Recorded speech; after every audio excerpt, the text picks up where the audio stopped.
The parable of the prodigal son contains depths of wisdom and profundity which, in all likelihood, I will never attain in this life.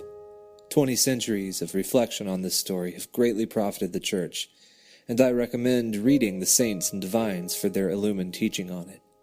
I would, however, like to offer my own reflection, not as a supplement to anything lacking in the tradition of the parable's interpretation, but merely as an observation of how I see it speaking into a recurring experience in my own life.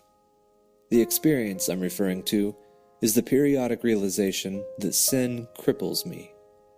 If someone were to ask me, what does it mean to have sin in your life? My initial answer would have something to do with separation from God and possibly guiltiness. But separation from God and guiltiness don't usually inspire moment-of-crisis confessions of sin in me, to be perfectly honest. What brings me to my knees is the feeling of being defeated, being broken. It is at such moments that I pray, quite instinctually, though not very eloquently, these 3 things: heal me, forgive me, and clean me. I was trained to pray, forgive me, when approaching God regarding my sin. But what in all other life experience does forgiveness have to do with health or cleanliness? Why does sin, which needs forgiveness from God, also inspire me to ask for healing and cleaning? It's here that the parable Jesus gives in St. Luke chapter 15 begins to speak to my experience. The prodigal son, destitute and starving in a far-off country, came to himself. He awoke to find his delusion of satisfaction evaporated, and in its place, a painful reality. I will arise and go to my father, he says, but we aren't told that it's a desire to be reconciled to his father that makes the wayward son return home. It's the desire just to be fed, to be brought back to health. His own starvation prompted him to remember the abundance of bread in his father's house and motivated him to arise and to go there. So, too, does my desire to be rescued from the injuries of sin, wounded relationships, crippling despair, enslaving lusts, cancerous pride, suffocating envies, compel me to arise and go to He who has the remedies.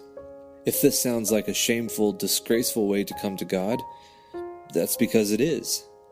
As C.S. Lewis observes in The Problem of Pain, however, if God were proud, He would hardly have us on such terms. But He is not proud. He stoops to conquer.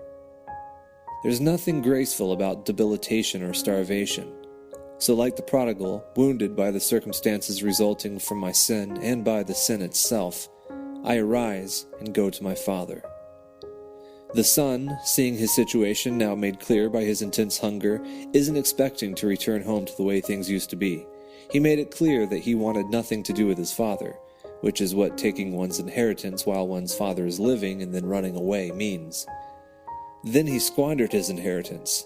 He had completely ruined his relationship with his father and could never be a son in his household again.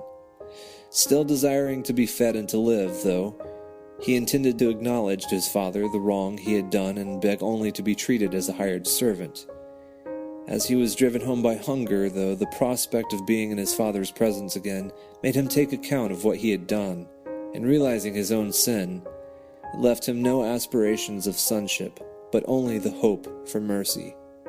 In these desperate moments, when I most clearly see the yawning chasm I've put between myself and my God, I have no aspirations of sonship, but only the hope for mercy.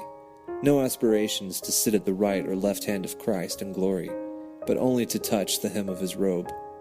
That's the extent of my desire for forgiveness in those hard times. My heart can imagine no more. But thanks be to God. What happens next in the story? While the son was still a long way off, his father saw him and ran and embraced him and kissed him. The son, I have to imagine, sobbing through his tears, begins, "Father, I have sinned against heaven and before you. I am no longer worthy to be called your son." But before he can finish his plea for mercy, his father has called for robes and rings and shoes to be put on this raw-boned runaway, all the things that sons wear. Soon all the servants too were celebrating, and a feast was underway. The son is cleaned up and brought into the house. Had his return home been what the son had imagined back in the far-off land, his robeless, shoeless state might have continued so as he was dismissed to the servants' quarters. though as it was with the servant's abundance of bread, I imagine it was probably the case that the wardrobe of the father's servants far exceeded the prodigal's too. But as the father himself said, "This my son was dead and is alive again, was lost and is found." You see, there's a standard of cleanliness, of glory and splendor in the Father's house, especially for sons.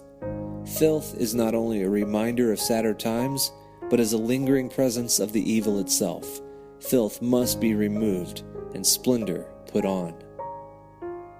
In a way, the son, from the moment he turned in humility toward his father's house, ceased to be a muddy, starving, disinherited wretch, for his father saw him when he was a long way off, and ran to meet him. And all at once he was forgiven, made a son again, cleaned up, and fed. I believe it's the same for me. The realization that I'm injured may be difficult to face, and the decision to face the God I've abandoned slow and painful. But the moment I turn in sincerity back toward my home, I find no chasm, just God. I begin the petition for mercy I had rehearsed in my squalor, and before I'm finished, I'm being fed and clothed, healed and cleaned.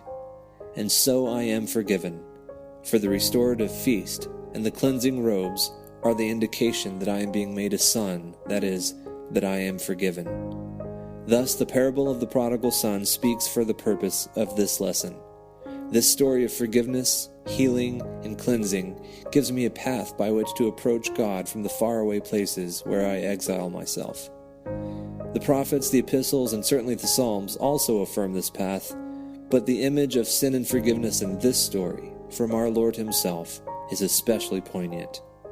This lesson, as I've expounded it, by no means exhausts the riches of the parable, but for me, it is the most immediate and comforting lesson I can now glean from it.